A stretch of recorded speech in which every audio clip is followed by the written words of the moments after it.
இன்று தண்ணீர் திறந்துவிடவும் மருதூர் மேலக்காலில் தேங்கியிருந்த அமலை செடிகள் அனைத்தும் இழுத்துச் செல்லப்படுகின்றன.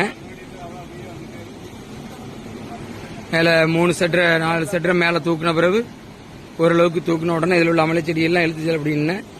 இது வழியில எங்கேயும் தேங்கி இருந்தாலும் அதையும் அப்புறப்படுத்தினா எங்கேயும் தங்கு தடையின்றி தண்ணி நமக்கு வரும். காலையிலே திறந்த அதிகாரிகளுக்கும் இதை நைட்டே ஆணையிட்டு நமக்கு துறைக்க சொன்ன உயர் அதிகாரிகளுக்கும் அனைவருக்குமே நம்முடைய மனமார்ந்த நன்றியும் தெரிவித்துக் கொள்கிறோம். நன்றி, வணக்கம்.